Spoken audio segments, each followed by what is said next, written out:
वंदे मातरम। नमस्तम। एक नई योजना आई है, अग्निपथ। और अग्निपथ से मिलता जुलता शब्द राजपथ।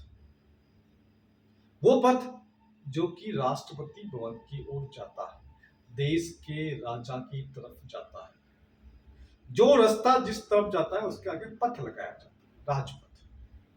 अग्निपथ अर्थात जो रास्ता अग्नि की तरफ जाता है, आग की तरफ जाता है। कौन है वो जो हमारे देश के युवाओं को आग में झोंकना चाहते हैं, उस अग्नि के रास्ते पर ले जाना चाहते हैं? कौन है वो लोग और क्यों क्यों चाहते हैं सब लोग? आज हम इसी पर चर्चा करेंगे। तो आपने सुना होगा न्यू वर्ल्ड ऑर्डर, अर्थात नवीन वैश्विक आदेश। दुनिया में एक नया आदेश लागू हो गया है और हम सब लोग गुलामों की तरह उस आदेश का पालन कर रहे हैं। हमारी सरकारें उनके सामने कठपुतली बनी हुई है और उनके आदेश का पालन कर रही है और मजबूरी में देश की जनता को भी वो सारी बातें माननी पड़ती है।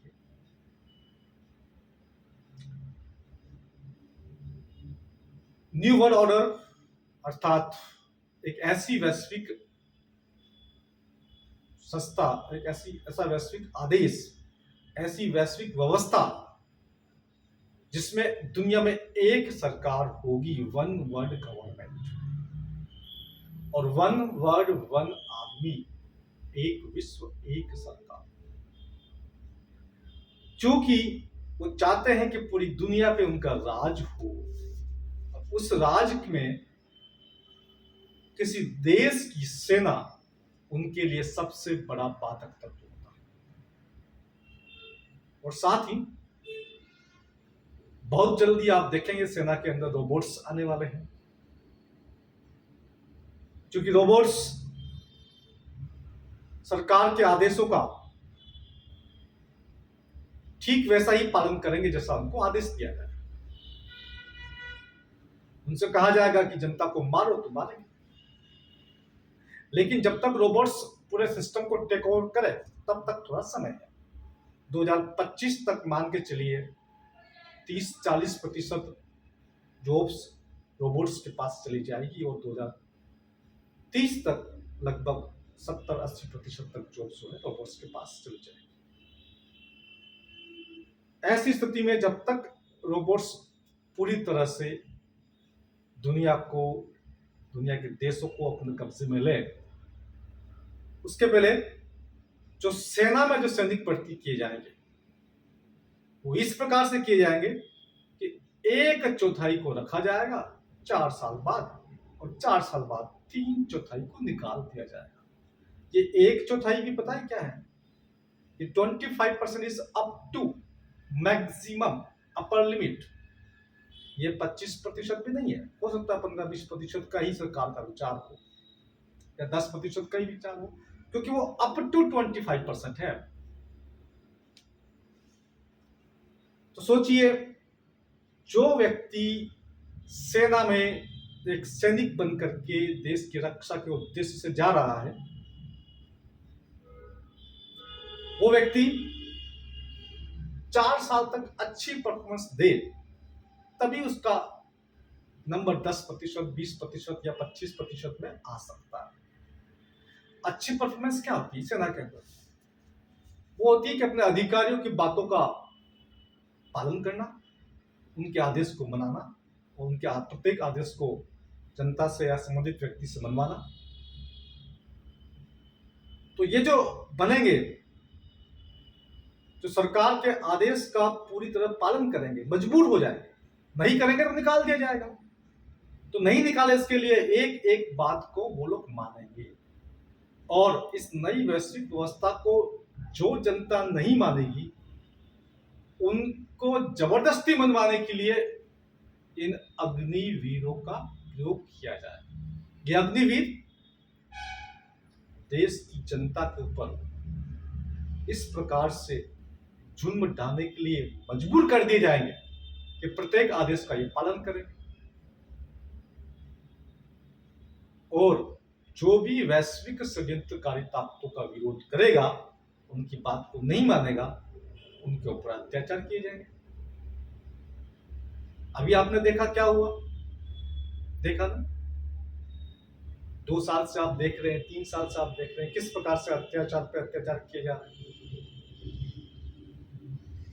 भारत में 70,000 जवान प्रति वर्ष रिटायरमेंट होता है और 3 वर्ष से जवानों की नौकरी देनी थी। कुल मिलाकर 2,10,000 पद एक प्रकार से खाली थे और सरकार ने 46,000 पदों के लिए आपके सैनिक निकाले। तो बाकी पद क्या हुए? बाकी पद या तो खत्म कर दिए गए या फिर उसमें से कुछ पद रोबोट्स के नाम कर दिए जाएंगे। और जो 46,000 है उसमें भी 4 साल बाद मैक्सिमम 25%, 11,500 रखे जाएंगे और बाकी सब निकाल दिए जाएंगे। और यही चीज, यही बात, यही प्रणाली, यही व्यवस्था अगले 10 साल तक चली तो क्या होगा?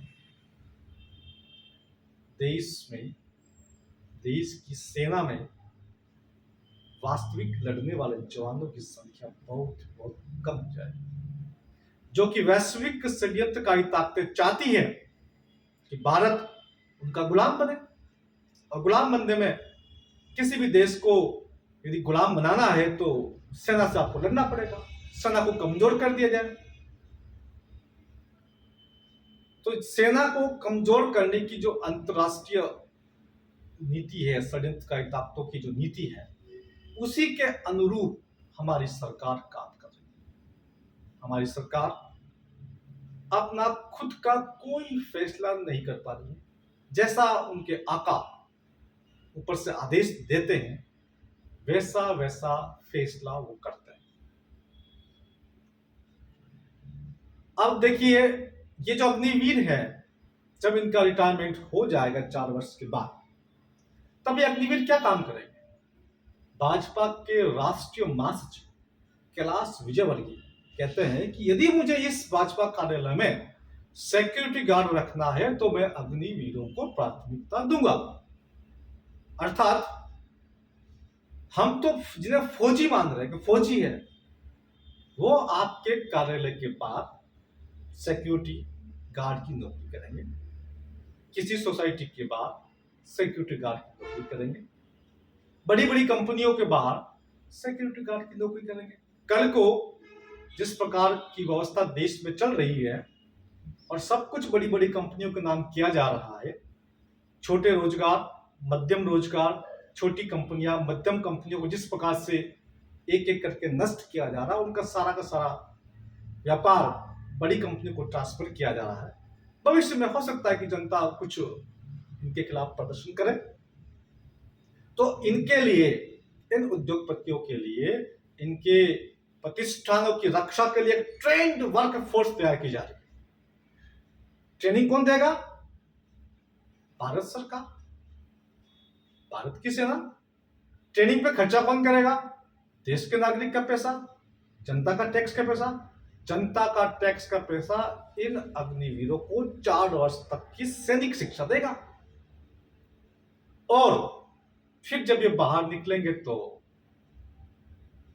उद्योगपति को प्रतिष्ठानों की रक्षा करेंगे। अब मान लीजिए उद्योगपति को अपने प्रतिष्ठानों की रक्षा करनी है और उनको ट्रेंड वर्क फोर्स चाहिए, तो उनको 4 साल तक ट्रेनिंग देनी पड़ेगी, तो कितना पैसा खर्च करना पड़ेगा? तो वो थोड़ी खर्च करेंगे। खर्च कौन करेगा? खर्च देश की जनता करेगी, टैक्स से होगा। ये हो रहा है इस देश के अंदर। इसलिए आपको इस अग्निवीर योजना को समझना होगा।